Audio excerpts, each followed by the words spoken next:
तुझे क्या लगा था तू मुझे मारकर यह खेल खत्म कर देगी? नहीं, कभी नहीं। अभी तो यह खेल शुरू हुआ है। मैं आज मर रहा हूं, लेकिन कल कोई और आएगा जो इस खेल को आगे बढ़ाएगा। याद रख। एक आदमी दर्द से तड़प रहा हुआ रेंग रहा था और उसके पैर पर अनगिनत सांप के काटने के निशान भी थे, जिसकी वजह से उसका शरीर नीला पड़ता जा रहा था और उसकी आंखों और नाक से खून बहने लगा था। जहर इतना खतरनाक था कि उस शख्स का चेहरा तक नीला पड़ गया था, पर इतना दर्द सहने के बाद भी उसने रेंगना नहीं छोड़ा। वो आखिरी सांस तक अपनी जान बचाने की जद्दोजहद में था कि तभी एक सांप तेजी से रेंगता हुआ उस शख्स की छाती पर आ बैठा। रस्सी जल गई लेकिन बल नहीं गया। तू महज चंद मिनटों का मेहमान है और ऐसे में भी मुझे मारने की बात कर रहा है। कमाल है तू भी। पर तू चिंता मत कर, ये खेल चाहे कोई भी खेले, जीतूंगी मैं ही। इतना कहकर वो सांप उस शख्स की गर्दन के चारों ओर लिपटने लगा। उसकी पकड़ इतनी तेज थी कि मजबूरन उस शख्स को चीखने के लिए अपना मुंह खोलना पड़ा, और उस शख्स के मुंह खोलते ही वो सांप उसके मुंह में घुस गया, जिससे वो शख्स और तेजी से छटपटाने लगा और देखते ही देखते बेहद भयानक तरीके से उसकी मौत हो गई।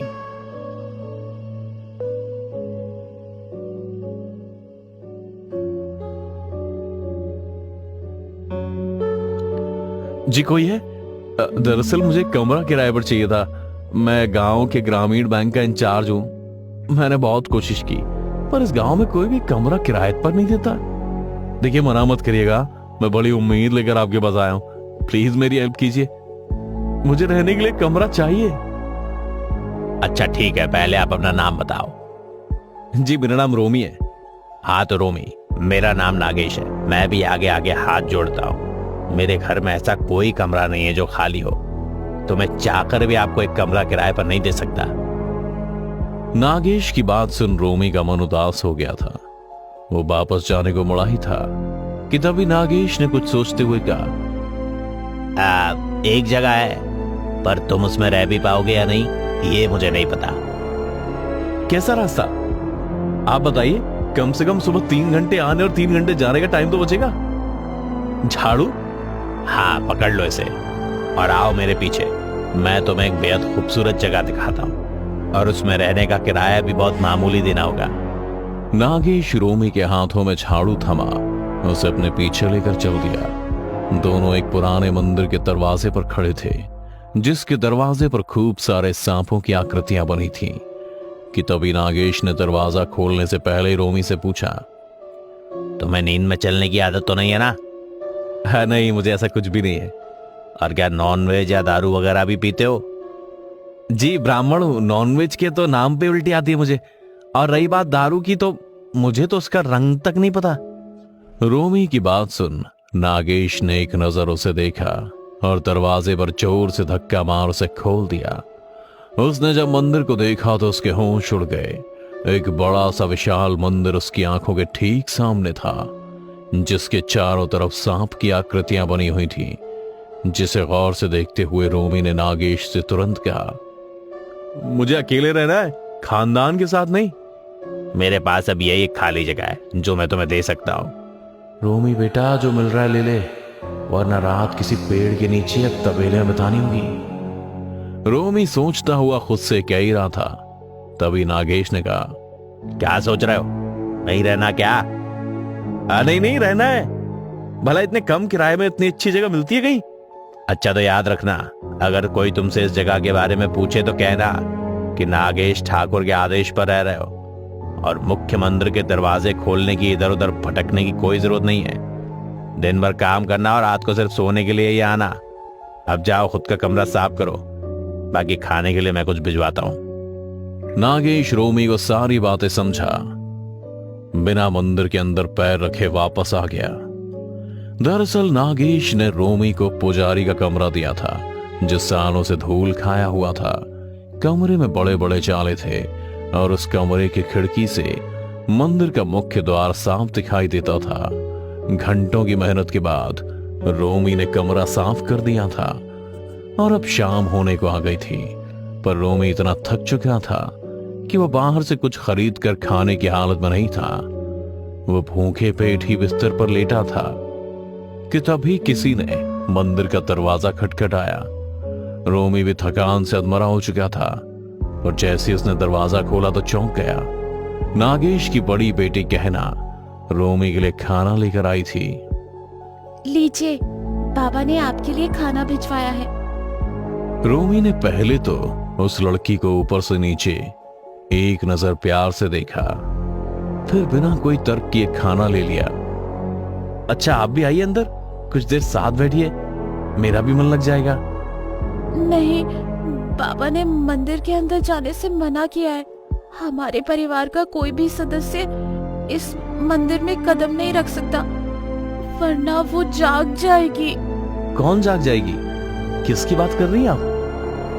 रहने दीजिए, आप शहर के लोग ये सब नहीं समझेंगे। इतना कहकर गहना बिना रुके अपने घर को चल दी। रोमी भी खाना खा गहरी नींद में सो चुका था। अगले 5 दिन तक तो रोमी बैंक से मंदिर और मंदिर से बैंक ही आता जाता रहा, लेकिन आज शनिवार था, इसलिए बैंक की छुट्टी के कारण वह पूरा दिन मंदिर के कमरे में ही रहा। गहना रोज की तरह सुबह और शाम का खाना रोमी को पहुंचाया करती थी। रोमी भी रोज एक नजर प्यार से उसको देखता, मानो जैसे उसके दिल और पेट की भूख एक साथ मिट रही थी। पर आज रोमी ने मन बना लिया था कि वो आज गहना से बात करके ही रहेगा। इसी फिराक में जब शाम को खाना देने गहना मंदिर आई तो उसने दरवाजा नहीं खोला। गहना भी बहुत देर से दरवाजा पीटती रही, पर रोमी मंदिर के अंदर कोने में छिपा गहना को देख रहा था। बहुत देर के बाद जब रोमी ने दरवाजा नहीं खोला तो गहना उसकी चिंता में मंदिर के अंदर आ गई। गहना ने मंदिर में कदम रखा ही था कि मंदिर में तेज हवाएं चलने लगी, घंटियां अपने आप बजने लगी और मंदिर का मुख्य द्वार अपने आप ही खुल गया, जिसके अंदर एक शिवलिंग रखा था और उस शिवलिंग को लपेटे एक विशाल नागिन सोई पड़ी थी। पर दरवाजे के खुलते ही वो नागिन हरकत में आ गई और गहना ये सब अपनी आंखों के सामने होते हुए देख रही थी। तो आखिरकार तुम्हें मंदिर के अंदर आना ही पड़ा। मैं पूरा दिन अकेले बोर होता हूँ, कोई दो बात करने को नहीं मिलता। सारा गांव 7 साढ़े 7 सो जाता है, इसलिए मैंने जानबूझकर दरवाजा नहीं खोला ताकि तुमसे दो बातें कर सकूं। झाड़ियों से निकल रोमी ने गहना से कहा था, पर गहना के होश उड़ चुके थे। उसने हड़बड़ाते हुए कहा, मैंने कहा था ना, तुम शहर के लोग कभी नहीं समझोगे। अब भागो यहाँ से जल्दी, वो जाग गई है। गहना ने चौंकते हुए रोमी से कहा और उसका हाथ पकड़ वो मंदिर से बाहर जाने को हुई ही थी कि मंदिर का दरवाजा अपने आप ही बंद हो गया। ये सब देख रोमी भी डर गया था। ये सब क्या हो रहा है? ये दरवाजा कैसे अपने आप बंद हो गया? अभी कुछ मत पूछो, भागो यहाँ से, मैं तुम्हें सब बताती हूँ। गहना की बातें रोमी के सिर के ऊपर से जा रही थी, पर इससे पहले कि वो कुछ समझ पाता, गहना उसका हाथ पकड़ दौड़ पड़ी थी और दोनों सीधा पंडित के कमरे, यानी अभी जिसमें रोमी रह रहा था, उसमें जाकर छिप गए। पूरे मंदिर का वातावरण बदल चुका था, चारों तरफ अजीब सी शांति पसर चुकी थी। तभी रोमी ने थोड़ी हिम्मत दिखा, कमरे की खिड़की से बाहर देखा तो उसके पैरों तले जमीन खिसक गई थी। एक बहुत विशाल नागिन मंदिर के मुख्य द्वार पर फन फैलाए खड़ी थी और उसके सामने लाखों सांप रेंग रहे थे, और जिन सांपों की आकृतियां उसने मंदिर की थी वो सब असली सांप बन उस नागिन के सामने आते जा रहे थे। फिर से हमारे कर्तव्य निभाने की बारी आ चुकी है। लालची इंसानों ने फिर से हमारे भगवान को हमसे छीनने की कोशिश की है, जिसकी कीमत उन्हें अपनी जान देकर चुकानी होगी। ढूंढो उन्हें, वो इसी मंदिर में कहीं छुपे हुए हैं। नागिन की बात सुन सारे सांप एक पल में तितर बितर हो गए और मंदिर के हर कोने में रेंगते हुए रोमी और गहना दोनों को ढूंढने लगे। खिड़की से सब देख रोमी को अपनी आंखों से यकीन नहीं हुआ, तो उसने तुरंत गहना का हाथ पकड़ उसे दीवार से लड़ा दिया और गुस्से से पूछा, ये सब क्या हो रहा है? कौन हो तुम लोग? ये क्या है? और वो किसे ढूंढने की बात कर रहे हैं? मुझे ना, पर मैंने तो कुछ किया ही नहीं है, फिर मेरे साथ ये सब क्यों? रोमी, ये हमारा पुश्तैनी मंदिर है जिसकी रक्षा करने की जिम्मेदारी देवताओं ने हमारे खानदान को दी थी। पीढ़ी दर पीढ़ी हम इसकी रक्षा करते आ रहे हैं, लेकिन जैसे जैसे वक्त बदलता गया कर्तव्य में लालच की मिलावट होने लगी। फिर एक दिन मेरे परदादा ने शिवलिंग को चुराने की सोची। तब हमें ये श्राप मिला कि अगर हमारे खानदान में से किसी ने भी इस मंदिर में कदम भी रखा तो वो इच्छाधारी नागिन हमें मार डालेगी। यही कारण है कि मेरे कदम रखते ही मुख्य मंदिर का दरवाजा अपने आप खुल गया और अब वो इच्छाधारी नागिन फिर से अपने शिकार के लिए निकल चुकी है। गहना की बात सुन रोमी टूट गया। उसे लगा कि आज रात के बाद वो जिंदा नहीं बचेगा। वो निराश हो कमरे के कोने में बैठ इस बारे में सोच ही रहा था कि अगले ही पल कमरे में बने एक छोटे से बिल से एक एक करके सैकड़ों सांप निकल रोमी को घेरने लगे। रोमी भी डर के मारे कोने में सिमटे जा रहा था और बारी बारी से सांप उसके जिस्म से लिपटने लगे थे। और देखते ही देखते रोमी का शरीर सांप से ढक चुका था, पर एक भी सांप ने रोमी को काटा नहीं था। सब बस उसके जिस्म से लिपटे हुए फन फैलाए रोमी को ही देख रहे थे। रोमी भी डर के मारे चीखता हुआ सबसे कह रहा था, छोड़ दो मुझे तुम्हारा शिवलिंग नहीं चाहिए, मैं तुम्हारे हाथ जोड़ता हूँ। वो चीखता हुआ कह ही रहा था कि अचानक उसे याद आया कि गहना कमरे से गायब है और अब सांप उसे पूरी तरह से जकड़ कमरे के बाहर ले आए।